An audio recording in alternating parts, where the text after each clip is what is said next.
मैं ऐसे धर्म का प्रतिपादन करूंगा जो आत्मा के कर्मों का नाश करने वाला है और संसारी जीवों के लिए अनंत दुखों से उठाकर जो उत्तम उत्तम सुखों में ले जाता है, ऐसे धर्म का प्रतिपादन मैं करूंगा।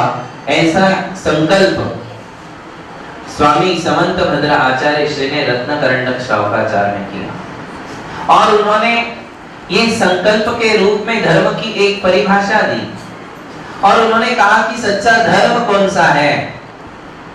यहाँ ये विषय प्रासंगिक है क्योंकि हमारी धर्म भावना चल रही है।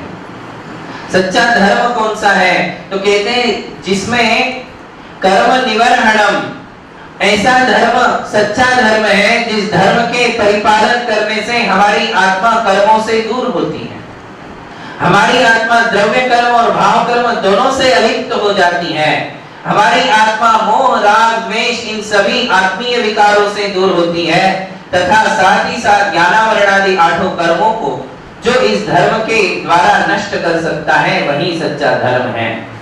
इसके अलावा दूसरी सामान्य परिभाषा बता दी कि जो अनंत दुखों से छुड़ाकर संसार के उत्तम सुखों को दिलाता है, उसमें संसार के उत्तम सुख भी आ गए और एक मोक्ष का सुख भी आ गया। सुखों की तरफ जो ले जाए वही सच्चा धर्म है। जो धर्म हमारे आत्मा का पतन का कारण बनता है, जो धर्म हमारे लिए नीचे नीचे ले जाता है, वो धर्म नहीं हो सकता है। इसलिए धर्म की समीक्षा कल प्रारंभ की थी और कहा गया कि संसार में इस वर्तमान में आज अनेक धर्म हैं। उन अनेक धर्मों में से मुझे कौन से धर्म की शरण में जाना चाहिए? तो जो धर्म मेरी आत्मा का कल्याण करने वाला है, जो धर्म मेरी आत्मा को अनंत शांति तक पहुंचाने वाला है, मुझे उसी धर्म की शरण में जाना चाहिए। जो धर्म हमारे लिए अनेकांत, सद्भाव, अहिंसा आदि अच्छे अच्छे तत्व दिखाता है, अच्छे तत्वों का दर्शन करवाता है, ऐसे ही धर्म की शरण में मुझे जाना चाहिए। इसलिए पंक्ति कही, वीतराग सर्वज्ञ दोष बिन श्री जिनकी वाणी, सप्त तत्व का वर्णन जामे सबको सुखदाई। कौन सी वाणी सुखदाई है? कौन सी वाणी सुखदाई है? जो 18 दोषों से रहित वीतराग भगवान, सर्वज्ञ भगवान के द्वारा कही गई है, वही वाणी सत्य तत्वों का वर्णन कर सकती है और वही वाणी सुखदायी, मेरे लिए सुखों को देने वाली हो सकती है। वक्तृ प्रामाण्यात् वचन प्रामाण्यम, षट्खंडागम ग्रंथ की टीका में वीरसेन आचार्य कहते हैं कि कौन से वचन प्रामाणिक है? बोले जो वक्ता प्रामाणिक है उसके ही वचन प्रामाणिक है। यदि वक्ता ही प्रामाणिक नहीं है, हम किसकी बात पे भरोसा करते हैं? हम आदमी पे भरोसा पहले करते हैं या उसकी वाणी पर पहले भरोसा करते हैं? आदमी पे करोगे या वाणी पे?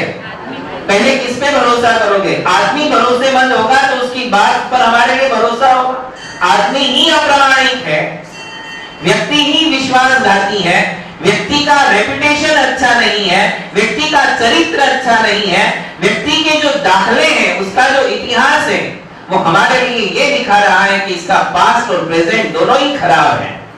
जब उसका पास्ट और प्रेजेंट दोनों खराब हैं, तो उस व्यक्ति के वचन क्या प्रामाणिक हो सकते हैं? हमें मुनियों की वाणी पर इतना भरोसा क्यों होता है? क्योंकि मुनियों का चरित्र सच्चा है, सच्चरित्र है, चरित्रवान है। उनकी श्रद्धा, उनका ज्ञान, उनका चरित्र, ये दोनों तीनों ही समीचीन है।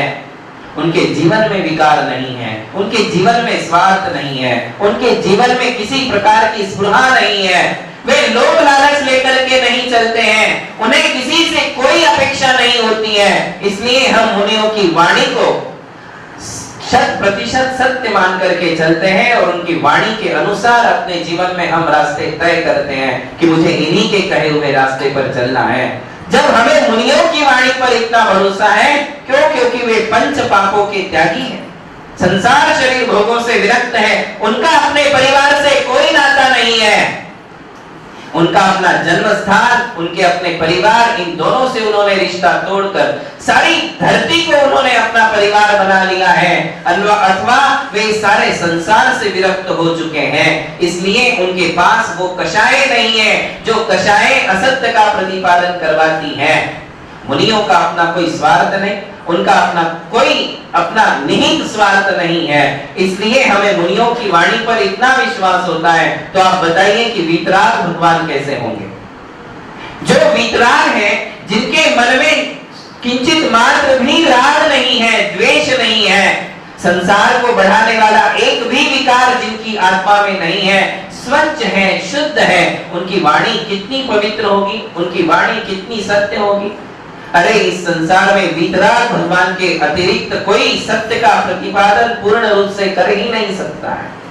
इसलिए आचार्य कहते हैं कि वही धर्म सच्चा है जो सर्वज्ञ प्रणीत है, वीतराग प्रणीत है। इसलिए हम उसे केवली पंडितो धम्मो मंगलम कहते हैं। केवली भगवान के द्वारा कहा हुआ धर्म ही मंगल है। अन्य जितने भी धर्म आज हम देख रहे हैं, उनके पुरस्कर्ता, उन धर्मों को चलाने वाले जो नेता, उन धर्मों को चलाने वाले जो भगवान बने हैं, उन भगवानों का तो अपना कोई उसूल नहीं है, उनका कोई स्वरूप ही नहीं है, वहां वितरागता नहीं है, उनकी आत्मा कर्म कलंक से कलंकित है, उनकी आत्मा राग द्वेष और मोह तीनों से जकड़ी हुई है। भले ही वो नाम के भगवान है, किंतु भगवान नाम से होने से कोई फायदा नहीं है। उन्हें उनके फॉलोअर्स भगवान मानते हैं, कोई किसी को भगवान मानता है, कोई किसी को भगवान मानता है, किंतु कसौटी जैन धर्म ने दिखाई कि सच्चे भगवान की कसौटी क्या है। जैसे सोना खरा है या खोटा उसकी कसौटी है, ऐसे ही भगवान खरा है या खोटा उसकी भी कसौटी होती है, और उस कसौटी पर वही खरा उतरता है जिसने अपने अंदर के रागादी भावों को नष्ट कर दिया है, कर्म कलंकों को नष्ट कर दिया है, वासनाओं को जला के खाक कर दिया है, कषायों को जिसने शून्य कर दिया है, उस कसौटी पर जो खरा उतरेगा वही हमारा भगवान है। अन्यथा तुम में और भगवान में यदि कोई अंतर ही नहीं है, वो भी रागी द्वेषी, तुम भी रागी द्वेषी, वो भी उसके मन में वासना, तुम्हारे मन में भी वासना, वो भी मिथ्यात्व से युक्त है, तुम भी मिथ्यात्व से युक्त हो, उसके भी ऑर्नामेंट से, तुम्हारे भी ऑर्नामेंट से, वो भी कपड़े पहनता है, तुम भी कपड़े पहनते हो। जब तुम में और उसमें कोई अंतर है ही नहीं, तो वो भगवान कैसे और तुम उसके भक्त कैसे? भगवान और भक्त में तो अंतर होता है।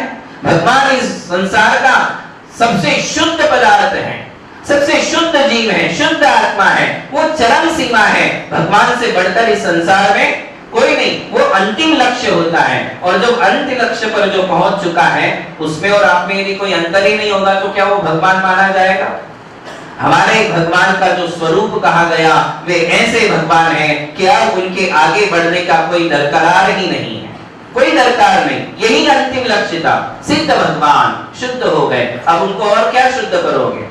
इसके आगे और क्या भगवान की अवस्था होगी? अरिहंत और सिद्ध से बढ़कर इस संसार में कोई भगवान नहीं है। और जिनका भगवान परफेक्ट है, उन्हीं का धर्म परफेक्ट है। यदि भगवान ही शुद्ध नहीं है, तो धर्म कहां से शुद्ध होगा?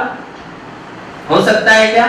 इसलिए वीतराग सर्वज्ञ दोषविन श्री जिन की वाणी, सप्त तत्व का वर्णन जामे, जिन्होंने 7 तत्वों का वर्णन किया है, जो सबको सुखदानी, जो इस संसार के सभी जीवों को सुख देने वाली है, ऐसे वाणी के धनी जो हमारे भगवान हैं, उनके द्वारा कहा हुआ धर्म ही सच्चा धर्म है, समीचीन धर्म है। उसी की शरण में हमारे लिए जाना चाहिए। धर्म लकड़ी की नाव है, जैसे लकड़ी की नाव स्वयं तरती है और दूसरों को भी तार देती है, इसी प्रकार सच्चा धर्म वो होता है जिसकी शरण में आने वाला प्रत्येक व्यक्ति संसार सागर से तर जाता है।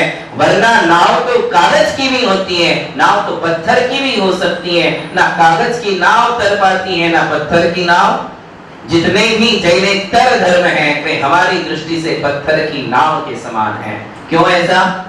ऐसा इसलिए कि न वे स्वयं तर पाते हैं, न संसार सागर में भटके हुए जीवों को तार पाते हैं। एक सच्चा मार्ग नहीं दिखा पाता है। कोई कुछ कहता है, कोई कुछ कहता है, कोई मांसाहार का समर्थन करता है, कोई पशु बलि का समर्थन करता है, पशु हिंसा का समर्थन करता है, देवी देवताओं के नाम पर पशुओं को काटा जाता है। उसमें जो धर्म का व्याख्यान करे, क्या वो धर्म है? किसी धर्म में ये कहा कि अपुत्रस्य गतिर् नास्ति, जिसने बच्चा पैदा नहीं किया उसके लिए स्वर्ग कभी नहीं मिलेगा। क्या कहा? जिसने अपने बच्चे का मुंह नहीं देखा, पैदा नहीं किया, उसको गति ही नहीं है, उसको स्वर्ग ही नहीं है। आपने देखा होगा टीवी पर महाभारत वगैरह, उसमें दिखाते कि पांडु को पुत्र नहीं था और पांडु जाने लग गया तो उसको ऋषियों ने भेज दिया वापस, तू जा, ये तो बच्चा ही नहीं हुआ है, पहले बच्चा पैदा कर फिर स्वर्ग मिलेगा। ऐसा भी कोई धर्म होता है? तो मुनि महाराजों का क्या होगा? है? तो अलग अलग प्रकार से कोई विषय भोगों का समर्थन कर रहा, कोई हिंसा का समर्थन कर रहा, कोई काम वासना का समर्थन कर रहा है। इस प्रकार अनेक अनेक विकार जहां पनपते हैं वो सच्चा धर्म नहीं हो सकता। विकारों को जड़मूल से उखाड़ करके दूर करने की बात करता है, वही सच्चा धर्म है। और वो धर्म यदि कोई है तो वो केवल केवली भगवान के द्वारा कहा हुआ ही धर्म है, वही जैन धर्म है, वही सच्चा धर्म है, वही सच्चा शासन है। वहीं से हमारे लिए मुक्ति के सारे सूत्र मिलने वाले हैं, अन्यथा मिलने वाले नहीं हैं। तो वो केवली भगवान के द्वारा कहा हुआ धर्म है। अब धर्म कितने प्रकार का है? धर्म तो एक ही है। कौन सा धर्म? केवली प्रणीत धर्म। जैन धर्म भी 4 शाखाओं में बटा है, जैन मत बोलो अभी। ये कहना कि केवली पंडितो धम्मो, जो केवली भगवान ने कहा वही धर्म है।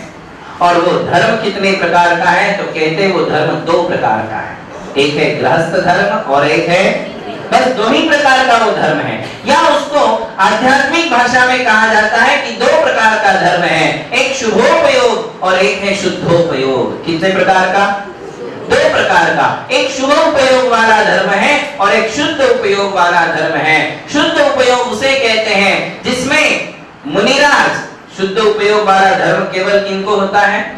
मुनियों को होता है। जिसमें मुनिराज अकेले ही वनों में, पर्वतों में, गुफाओं में, कंदराओं में, जंगलों में, पर्वत की चोटी पर अलग जाकर के उत्कृष्ट सहनन वाले होने के कारण अकेले ही ध्यान करते हैं, शुद्ध आत्मा का ध्यान करते हैं। क्या करते हैं? इसलिए उसको कहते हैं शुद्ध उपयोग। उपयोग यानी ज्ञान और दर्शन की परिणति। और वो कैसी है? शुद्ध है, अर्थात जिन्होंने शुद्ध आत्मा में अपने मन को एकाग्र किया है। शुद्ध बने नहीं है, शुद्ध बने नहीं। शुद्ध कौन है इस संसार में? देखिए हम ऊपर से चले, इस दुनिया में शुद्ध कौन है? 2 ही है, एक है अरिहंत और एक, ये दोनों शुद्ध आत्मा कहलाती हैं। कौन सी आत्मा है? आज ये विषय क्लियर कीजिए, बहुत सारी भटकने हैं, इसलिए अपन ऊपर से चलते हैं। शुद्ध आत्मा कौन है? जिसने ज्ञानावरण, दर्शनावरण, मोहनीय और अंतराय, इन 4 घातिया कर्मों का, मोहनीय कर्म का नाश करने से जिसकी आत्मा अनंत विकारों से मुक्त हो चुकी है, वही आत्मा कौन सी आत्मा है? शुद्ध आत्मा है। ठीक है, तो शुद्ध आत्मा 2 ही है, अरिहंत और सिद्ध। हम शुद्ध हैं या अशुद्ध? हम सब अशुद्ध हैं। जितने भी संसारी जीव हैं वे सब अशुद्ध हैं, क्योंकि हमारे कर्म हैं, हमारे मन में विकार हैं, हमारे वासनाएं हैं, हमारे मन में कषाएं हैं, है कि नहीं? हम इन सारी 5 पापों में लगे हैं। और जब तक विषय है, कषाय है, पाप है, कर्म है, तब तक आत्मा कैसी है? गंदे पानी के समान है। कैसी है? गंदे पानी के समान अशुद्ध है। और अरिहंत भगवान शुद्ध पानी के समान, सिद्ध भगवान शुद्ध पानी के समान शुद्ध है। बात समझ में आ गई? शुद्ध और अशुद्ध 2 भेद कर दो।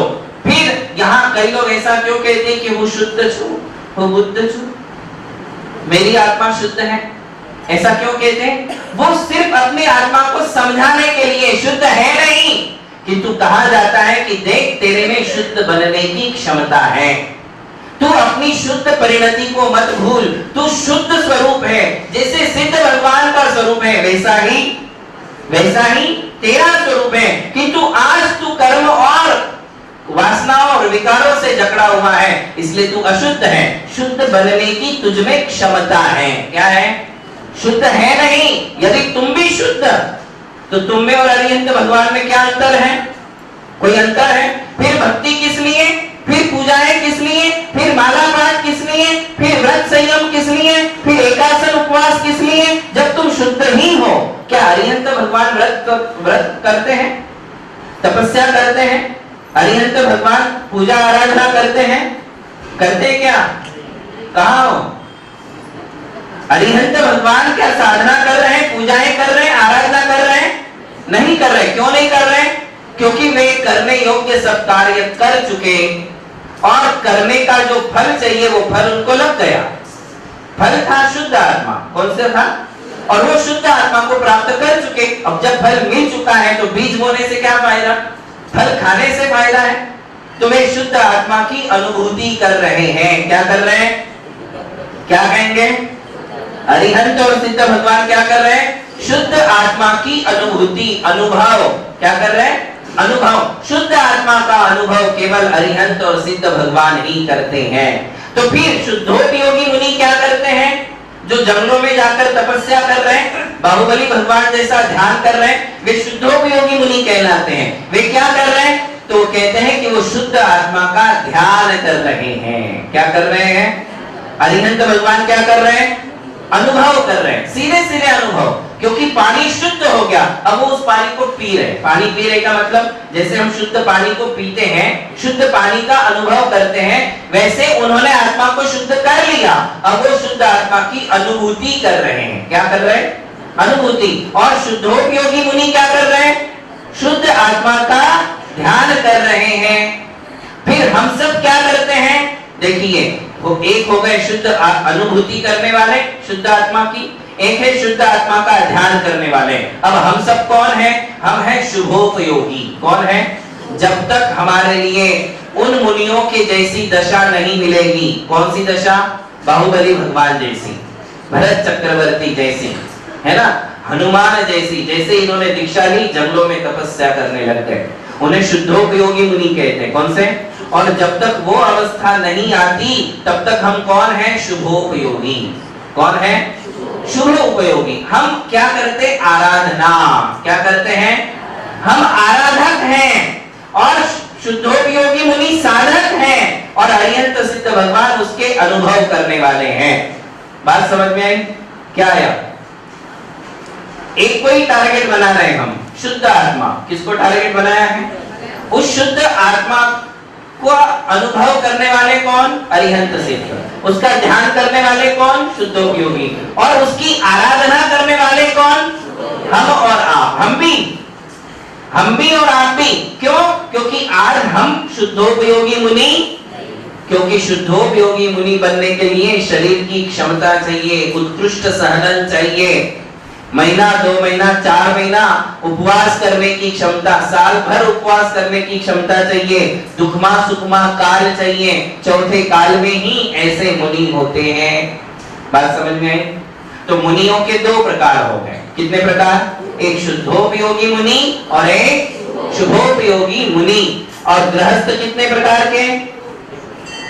शुद्धोपयोगी गृहस्थ और शुभोपयोगी गृहस्थ। अरे जब मुनियों को ही शुभोपयोग है, शुद्धोपयोग नहीं है, तो तुमको कहां से होगा? तो गृहस्थ हर काल में शुभोपयोगी है, चौथा काल भी होगा तो भी तुम्हारे लिए शुद्ध उपयोग, क्योंकि तुम तो गृहस्थ अवस्था में हो। और गृहस्थ अवस्था में शुद्ध आत्मा की आराधना, शुद्ध आत्मा की साधना नहीं हो सकती है। तो मुनियों के केवल 2 प्रकार है, गृहस्थ एक ही प्रकार के। कौन से? शुभोपयोगी। और दूसरा प्रकार आएगा तो अशुभोपयोगी। कौन से? तुम्हारे जीवन में 2 उपयोग है। कौन से 2? शुभोपयोग और शुभोपयोग क्या है? जिनेंद्र भगवान की भक्ति करना, शुद्ध आत्माओं की पूजा करना, मुनियों की सेवा करना, आहार दान देना, तीर्थ यात्रा करना, माला करना, स्तोत्र पढ़ना, विधान करना, पंच कल्याणक करना, मंदिर बांधना, मंदिरों में मूर्तियों का निर्माण करवाना, जीर्णोद्धार करना, जिनवाणी का प्रकाशन करवाना, चतुर्विध संघ की यात्रा करवाना, ये सब कौन सी क्रिया है? शुभोपयोग। कौन सी क्रिया है? शुद्धोपयोग में केवल क्या है? क्या है? और वो कौन कर? ध्यान। और वो कौन करते हैं? मुनि। कौन से मुनि? चौथे काल के। कौन से मुनि? उत्कृष्ट शक्ति वाले मुनि। वे ही शुद्धोपयोगी कहलाते हैं। उनके पास कोई क्रियाएं, और जब तक वहां हम पहुंचते नहीं तब तक हमारे लिए क्रियाएं ही क्रियाएं हैं। हमारे लिए भक्ति करना है। क्या करना है? शुद्ध उपयोग की अवस्था नहीं आती तब तक केवल एक ही धर्म है, वो है शुभोपयोग। और उसका दूसरा अर्थ है, दूसरा शब्द है भक्ति। क्या है वो? हमें केवल भक्ति करना है, आराधना करना है। बात समझ में आई? तो शुभोपयोग में हमने बहुत सारी बातें बताई। व्रत करना, एकासन करना, मुनि लोग अपने महाव्रत पालन करते, मुनि सामायिक करते, मुनि प्रतिक्रमण करते, मुनि वंदना करते, मुनि भी तीर्थ यात्रा करते हैं। कौन से मुनि? शुभोपयोगी मुनि। तो शुभोपयोग में कुल मिलाकर क्या है? भक्ति। क्या है? केवल भक्ति है, ध्यान नहीं है। ध्यान नहीं आता। ध्यान शुद्धोपयोगियों का और भक्ति शुभोपयोगियों की। अशुभ उपयोग क्या है? गृहस्थी चलाना, हिंसादी 5 पाप करना, कषाय करना, घर का मेंटेनेंस करना, व्यापार करना, किसी के साथ गलत काम करना, ये सब जितने भी धर्म से बहिर्भूत जितनी क्रियाएं हैं, गृहस्थी से संबंधित है, वो कौन सा उपयोग है? तो 3 उपयोग ध्यान में आ गए, अशुभोपयोग, शुभोपयोग और शुद्धोपयोग। ठीक है। अशुभोपयोग किसे है? किसे है? पहले से चौथे गुणस्थान तक या 5वें गुणस्थान तक कदाचित, वो केवल गृहस्थों को है। किसके लिए है? गृहस्थों को। और मुनियों को कौन से उपयोग है? केवल 2, शुभोपयोग और मुनियों के जीवन में अशुभ नहीं है। व्यापार करने जाते हैं, खेती करने जाते हैं, बाल बच्चों को संभालते हैं, घर संभालते हैं, कोई आगे पीछे टेंशन है, इसलिए मुनियों के जीवन में कोई अशुभ उपयोग। मुनि जब भी होंगे या तो शुभोपयोगी या तो शुद्धोपयोगी। गृहस्थ जब भी होंगे या तो शुभोपयोगी या तो अशुभ उपयोगी। परिभाषाएं समझ में आ गई? कठिन नहीं है, बहुत सरल है। तो 3 उपयोग हो गए, अशुभ उपयोग, शुभ उपयोग। और हमें अशुभ से पहले किसमें आना पड़ेगा? आज तक इस संसार में जितने भी आत्माएं सिद्ध बनी, शुद्ध बनी, उन सबका यही क्रम रहा। सबसे पहले वे अशुभ उपयोगी थे, फिर वे कहाँ आए? शुभोपयोग में आए। शुभोपयोग में कई जन्म गवाए, कई जन्म निकाले, गवाए नहीं, शुभोपयोग की आराधना की, और उसके बाद शुभोपयोग से उनके लिए शक्ति मिली। किसकी? शुद्धोपयोग की। ये सीढ़ी है, इस सीढ़ी से गए बिना कभी किसी के लिए आत्मा की शुद्ध अवस्था मिलने वाली नहीं है। तो सबसे पहला क्रम है अशुभोपयोग से किसमें आ जाओ? शुभोपयोग में। फिर परमानेंट शुभोपयोगी बन जाओ, अर्थात दीक्षा ले लो। अभी 2 विकल्प हैं, अशुभ और शुभ। घर मंदिर, घर मंदिर, घर मंदिर, अशुभ शुभ, अशुभ शुभ, है कि नहीं? मंदिर में है तब तक शुभ, घर गए तो अशुभ हो जाते। बहुत कम लोग हैं जो घर जाने के बाद धर्म कर पाते हैं, वरना घर किसका खजाना है? अशुभ का खजाना है, वह अशुभ उपयोग है। संसार में, घर गृहस्थी में, मार्केट में, इधर उधर पार्टियों में, घूमने फिरने में केवल कौन सा उपयोग है? अशुभ उपयोग। और अशुभ उपयोग धर्म नहीं है। क्या नहीं है? धर्म भावना चल रही है, तो अशुभ उपयोग धर्म नहीं है। धर्म केवल 2 प्रकार का है, शुभोपयोग और। आई बात समझ में? अब ये बातें परफेक्ट हो चुकी हैं कि शुद्धोपयोग 8वें गुणस्थान से होता है। कौन से गुणस्थान से? 8वें। वो केवल चौथे काल के होता है। तो चौथे गुणस्थान से 7वें गुणस्थान तक शुभोपयोग है। कौन सा उपयोग है? मतलब अब शुभोपयोग 3 प्रकार का हो गया। देखिए, ध्यान रखिए ठीक से। शुभोपयोग 3 प्रकार का, एक गृहस्थों का शुभोपयोग, एक श्रावकों का शुभोपयोग और एक मुनियों का शुभोपयोग। कितने प्रकार का हो गया? एक गृहस्थों का, आप गृहस्थ हो, आप गृहस्थ हो तो आप कभी मंदिर आओगे, पूजा करोगे, अभिषेक करोगे, माला पाठ करोगे, तीर्थ यात्रा करोगे, गुरु को आहार दोगे। ये कौन सा उपयोग है? ये आपका शुभ उपयोग है। किसका है? गृहस्थों का। और बाकी पार्ट टाइम में फिर बाकी सब अशुभ चलता है। दूसरा शुभोपयोग है श्रावकों का। आप श्रावक नहीं हो, एक बात ध्यान रखना, कई लोग अपने आप को श्रावक बोलते हैं, आप श्रावक हो ही नहीं। श्रावक कौन होते हैं? जो दूसरी प्रतिमा से लेकर आगे की 11 प्रतिमाओं का पालन करते हैं, उन्हें श्रावक कहते हैं। प्रतिमा मालूम है ना आपको? व्रती बन जाते, प्रतिमा धारण कर लेते। हमारे बूढ़े बुजुर्ग प्रतिमाधारी होते थे, व्रती होते थे। तो जो 12 प्रकार के व्रत स्वीकार करता है, वे 5वें गुणस्थान वाले जो हैं उन्हें श्रावक कहते हैं। तुम लोग श्रावक, तुम कौन हो? गृहस्थ। आप सभी कौन हो? गृहस्थ हो। और जो व्रत पाले वो कौन? श्रावक। और जो महाव्रतों का पालन करते हैं उन्हें आरिका माताजी या मुनि कहते हैं। क्या कहते हैं? स्त्रियों की सबसे ऊंची पर्याय कौन सी? अनिका माता जी, वो महाव्रती हैं। और मनुष्यों में जो मुनि हैं वे कौन हैं? महाव्रती। तो 3 प्रकार का शुभोपयोग हो गया, एक जो गृहस्थ पालते हैं, एक जो श्रावक पालते हैं, और एक जो मुनि महाराज का शुभोपयोग है। ये 3 प्रकार का है, तीनों में बढ़ता हुआ शुभोपयोग है। आप दिन में कितना शुभोपयोग कर पाते हो? घंटा, 2 घंटा, 4 घंटा, इससे ज्यादा नहीं कर पाते। किंतु जो श्रावक बन जाता है वो लगभग 8 घंटा, 10 घंटे तक, या यूं कहूं कि उसके व्रत तो आजीवन है, तो उसका शुभोपयोग आपसे बहुत ऊंचा है। और मुनियों के शुभोपयोग की तो बात ही निराली है। उनका 24 घंटा रात्र दिवस हर पल शुभोपयोग में जाता है। तो मुनियों का शुभोपयोग और भी ऊंचा है। आई बात समझ में?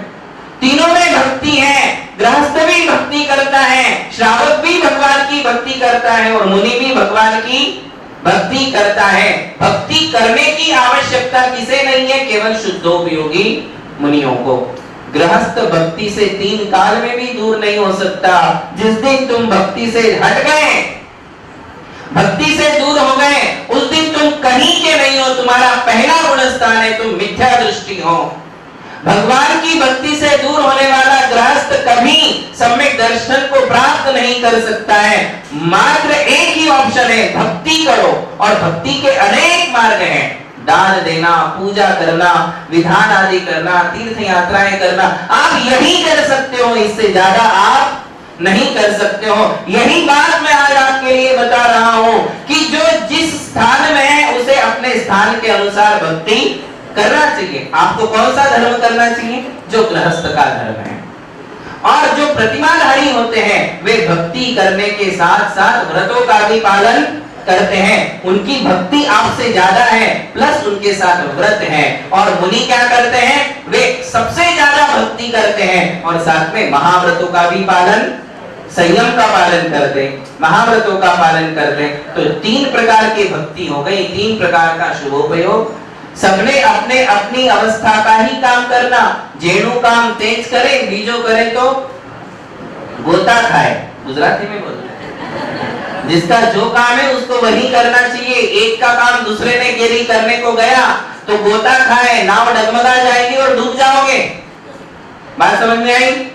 तो गृहस्थ का धर्म तुम करो और व्रती का धर्म व्रती करेगा और मुनि का धर्म मुनि करेंगे। तुम कहो कि नहीं मुझे महाराज बनने में बड़ा इंटरेस्ट है, मैं बन नहीं पाता हूं, किंतु मैं घर में रहकर महाराज का काम करूंगा, जो मुनि महाराज करते हैं। तो ऐसा करने से क्या तुम्हें कोई फायदा है?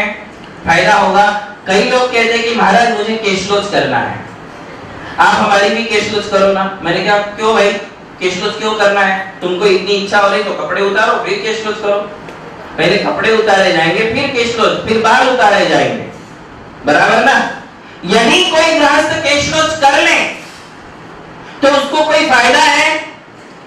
माना कि हानि कुछ नहीं है, किंतु रत्ती भर भी उसके लिए कोई फायदा केशलोच कर लेने से उसके लिए मुनि पर आने वाला और मुनि के अनुसार कर्मों की निर्जरा कोई फायदा नहीं। भाई तुम कर लो, क्या फायदा है? कोई कहे कि मैं घर में खड़े होकर ऐसे हार करूं, मेरा घर है, मेरी बीवी है, दरवाजे बंद करूंगा, कपड़े उतार दूंगा और ऐसे ही हार रोज करूंगा, तो करने से क्या होगा?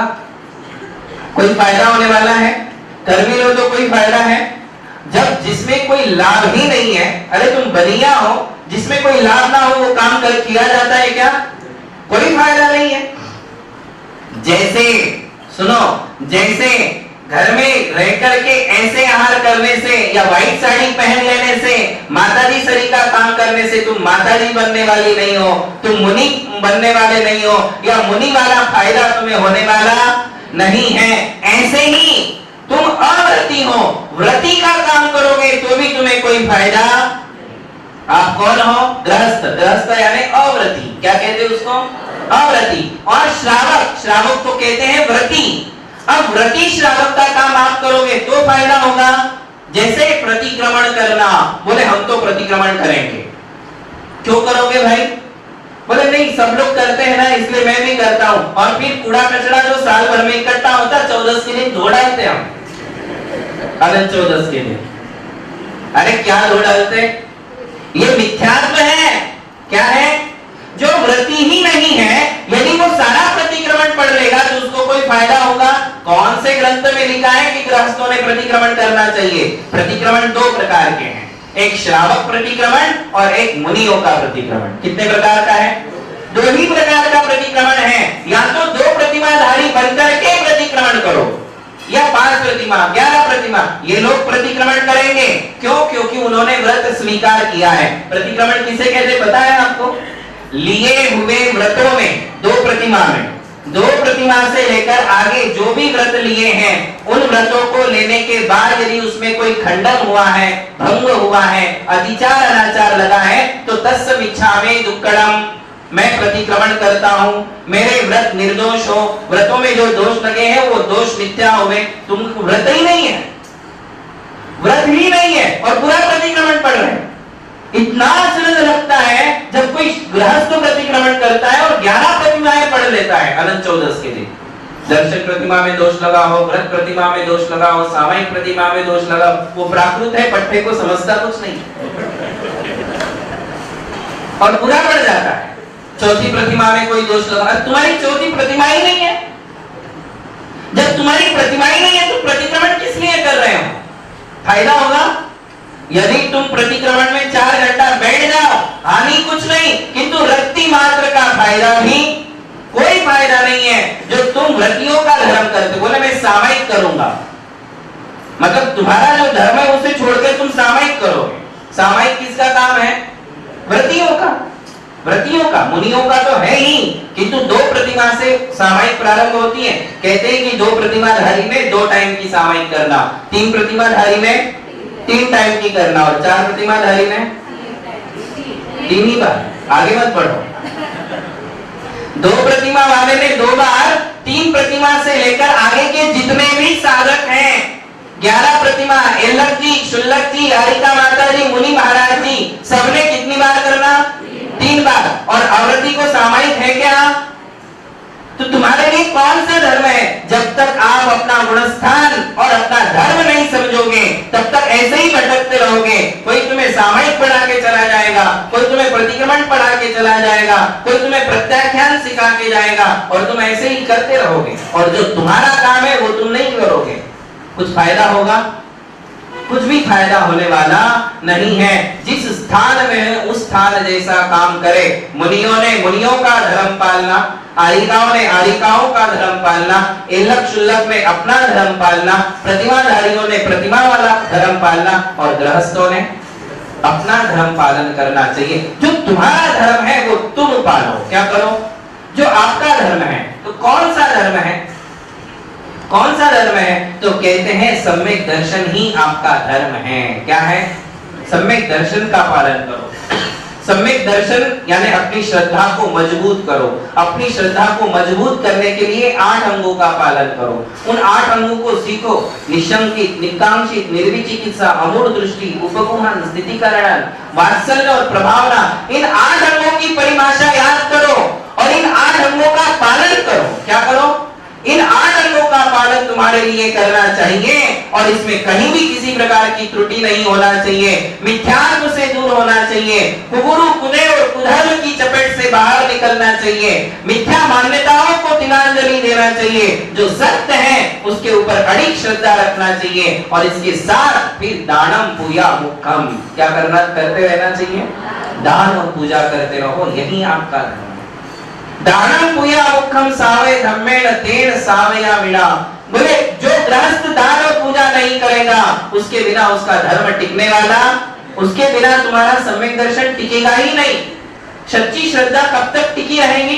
जब तक भगवान से नाता जुड़ा रहेगा, जब तक गुरुओं से नाता जुड़ा रहेगा, तब तक तुम्हारी श्रद्धा टिकी रहेगी। यदि तुम कहो कि श्रद्धा वाला धर्म है भाई, क्रिया वाला नहीं है, घर बैठे रहो, तो धीरे धीरे श्रद्धा को जंग लग जाएगी। यदि मंदिर नहीं जाओगे, भगवान के पास नहीं जाओगे, अभिषेक पूजन नहीं करोगे, भक्ति नहीं करोगे, आहार दान नहीं दोगे, ये सारी क्रियाएं किस लिए हैं? मेरी श्रद्धा को बढ़ाने के लिए। किस लिए है? या मेरी श्रद्धा को बरकरार बनाए रखने के लिए। ये क्रिया करते रहोगे तो श्रद्धा बनी रहेगी और यदि क्रियाओं को छोड़ दोगे तो श्रद्धा भी जो काम करोगे वैसे ही तुम्हारी परिणति बनेगी। घर में तो अशुभ ही अशुभ है और अशुभ उपयोग के बीच में कभी श्रद्धा पनप नहीं सकती। सम्यक दर्शन, भक्ति और श्रद्धा कहाँ पनपती है? सिर्फ मंदिरों में, गुरुओं के सानिध्य में और देव शास्त्र गुरुओं की भक्ति से ही श्रद्धा हमारी पनपती है, वरना वो श्रद्धा खत्म हो जाती है। तो गृहस्थ का धर्म क्या है? तो कहते हैं दानम पूया मुखम, दान करो और पूजन करो। मुनियों का धर्म क्या है? छाड़ा झैणम मुखम, ध्यान करो स्वाध्याय करो। क्या करो? ध्यान और स्वाध्याय करना मुनियों का धर्म है। दान और पूजा करना गृहस्थ और श्रावक दोनों का धर्म है। इन दोनों का धर्म यही है, दान करते रहो, पूजन, क्योंकि तुम्हारे लिए ये करने का सौभाग्य मिला है। क्या मुनि महाराज दान देंगे? क्या मुनि महाराज पूजाएं करेंगे? वो अनुमोदना कर सकते हैं, वे सानिध्य दे सकते हैं, वो हाथ लगा सकते हैं, किंतु द्रव्य कहां से लाएंगे? द्रव्य कौन ला सकता है? एक गृहस्थ, क्योंकि तुम कमाते हो और कमाई में जो भी पाप होता है उसके अंश को यदि तुम भक्ति में लगाओगे तो उस पाप से तुम मुक्त होते जाओगे। रत्नकरंडक श्रावकाचार्य में लिखा है, जो गृहस्थ प्रतिदिन मुनियों को आहार दान देता है, अतिथियों की नवदा भक्ति करता है, दान देता है, वो अपने गृहस्थी में कमाए जाने वाले सारे पापों को यूं धो देता है जैसे कि खून के धब्बे को पानी से धोया जाता है, ऐसे ही उसके वो धब्बे धुल जाते हैं। गृहस्थ अवस्था में संचित पाप किससे धुलेंगे? दो कामों से, दान और पूजा। ये दो काम यदि नहीं करोगे और सामायिक प्रतिक्रमण स्वाध्याय में लगे रहोगे तो भाई साहब हिंग लगे ना फिटकरी रम चोखो आ जाए। तुम्हारा अपना कुछ नहीं लगा, पन्ने पलटते रहो। कईयों को क्या लग गई है लत, पन्ने ही पलटते रहते हैं, उससे क्या फायदा होने वाला है? अरे शास्त्र और ज्ञान ये तो साधन है, वो साध्य नहीं है, वो हमारा लक्ष्य नहीं है। स्वाध्याय हमारा लक्ष्य नहीं है, ज्ञान हमारा लक्ष्य नहीं है, लक्ष्य है धर्म। वो दो प्रकार का है, गृहस्थ धर्म और मुनि धर्म। तो मुझे गृहस्थ धर्म कैसे करना चाहिए, कितना करते रहना चाहिए, इसके लिए वो स्वाध्याय था। और लोगों ने स्वाध्याय को अपना लक्ष्य बना लिया। क्या बना लिया? स्वाध्याय करना ही मेरा लक्ष्य है, बाकी कुछ नहीं करना। स्वाध्याय से क्या सीखा जाएगा? मुनि सीखेंगे कि मुझे दिन भर अपनी चर्या कैसी करना है, और गृहस्थ सीखेगा कि मेरी दिन भर की चर्या कैसी होनी चाहिए। तो शास्त्र जो है वो साधन है, क्या है? आगे बढ़ाने के लिए। जैसे रास्ते में खंबे होते हैं, रोड लाइट्स होते हैं, वो रोड लाइट हमारा लक्ष्य है क्या? हमारी मंजिल है क्या? वो मंजिल नहीं है, किंतु वो हमारे लिए मंजिल तक पहुंचाने के लिए है। कहां तक? क्या है? वो मंजिल तक पहुंचाने के लिए साधन है, क्योंकि रोड लाइट होगा तो उस प्रकाश से हम आगे बढ़ते जाएंगे, वो हमारी मंजिल नहीं है। ऐसे ही शास्त्र हमारी मंजिल नहीं है। शास्त्र तो रोड लाइट के समान है, वो हमें रास्ता दिखाती है और उस रास्ते से हमारे लिए अपनी मंजिल तक पहुंचना है। तो जब तक हम अपनी धर्म क्रियाओं को नहीं समझेंगे तब तक धर्म समझ में आने वाला गृहस्थ धर्म क्या है और मुनियों का धर्म क्या है, ये बात हमारे लिए जिनवाणी से सीखने को मिलती है, गुरुओं की वाणी से सीखने को मिलती है, और इसको सीख के हमें अपना धर्म करना है। सब समझ लिया कि मुझे पूजा करना चाहिए, मुझे दान देना चाहिए, और करते कुछ नहीं हो तो क्या धर्म मिल जाएगा? क्या आपका गुणस्थान बना रहेगा? क्या चौथे गुणस्थान में बने रहोगे? अब जब ये समझ में आ गया कि दान और पूजा ही मेरा मुख्य धर्म है, तो अब मैं कितनी पूजाएं कर लूं, कितनी भक्ति कर लूं, कितना दान दे दूं, यही तुम्हारा विकल्प होना चाहिए। बात समझ में आई? इस बात का गम मत करो कि मुझे सामायिक और प्रतिक्रमण नहीं मिलता है। यदि इच्छा है तो व्रतों को स्वीकार करो, दो प्रतिमाधारी बन जाओ, फिर अच्छे से सामायिक करो, प्रतिक्रमण करो। बिना उसके तुम्हारी सामायिक और प्रतिक्रमण फलने वाला नहीं है। इसलिए मैं आपके लिए समझा रहा हूं कि अपना धर्म समझो। वीरसेन आचार्य ने कहा कि दानम पूया उवासो सीलम उवासो चेदी चौव्यो धम्मो सावय धम्मो। बोले गृहस्थ या श्रावकों का धर्म 4 प्रकार का है। उसमें उन्होंने दान पूजा के साथ 2 बातें और जोड़ दी और उसको कहा कि शील और उपवास। क्या करना? शील और उपवास। शील का अर्थ है अपने एक पतिव्रत का पालन करना, अपने ब्रह्मचर्य का पालन। तुम्हारा ब्रह्मचर्य क्या है? एक पत्नी व्रत का पालन करो, एक पतिव्रत का पालन करो। अपनी स्त्री के अलावा पर स्त्रियों के प्रति किंचित मात्र भी वासनाओं के भाव लेकर के मत चलो। अपने पति के अलावा किसी पर पुरुष के प्रति किंचित मात्र भी वासना के भाव लेकर के मत चलो। ये तुम्हारा तीसरा धर्म है। और उपवास समय समय पर नमोकार व्रत, जिनगुण संपत्ति व्रत, कर्मदान व्रत, ये सारे व्रतों के एकासन और उपवास करते रहो। तो उन्होंने दान पूजा के साथ शील और उपवास को जोड़ा और कहा कि ये तुम्हारा 4 प्रकार का धर्म है। बताओ आप, कुंद आचार्य ने 2000 साल पहले कहा दानम पूजा मुख्यम, दान और पूजा मुख्य है। उसके 1000 साल बाद वीरसेन आचार्य ने कहा दानम पूजा शीलम उपवासो, दान पूजा शील और उपवास धर्म है। कहां लिखा है स्वाध्याय, कहां लिखा है प्रतिक्रमण, कहां लिखी है सामायिक? गृहस्थों के लिए यही धर्म है। ये धर्मों का कोई उल्लेख ही नहीं है कि ये करो वो करो। हमारे लिए पर्व के दिन आते हैं, विशेष भक्ति करते रहना चाहिए। खूब भक्ति करो, अच्छे अच्छे द्रव्यों से अभिषेक करो, अच्छे अच्छे द्रव्य चढ़ाकर भगवान की पूजा करो, खूब तीर्थ यात्रा करो, खूब मुनियों की सेवा करो, खूब मुनियों को आहार दान दो। जितना किया जा सकता है उतना करो, ये तुम्हारी भक्ति है। उसमें तो तुम कितनी कमी ला करके रख दी। थोड़ा सा ही चढ़ाना, थोड़ा सा ही करना, ज्यादा नहीं करना। ज्यादा क्या करना? स्वाध्याय। भक्ति रस को मिटा के रख दिया है। और बिना भक्ति के क्या तुम्हारा सम्यक दर्शन होगा? जितनी भक्ति बढ़ेगी उतनी ही अच्छे से पूजाएं होगी, उतने से अच्छे से भक्ति होगी, उतनी ही तुम गुणों में अनुराग रखते हुए अच्छे अच्छे द्रव्यों से भगवान की आराधना करोगे। वही तुम्हारा धर्म है।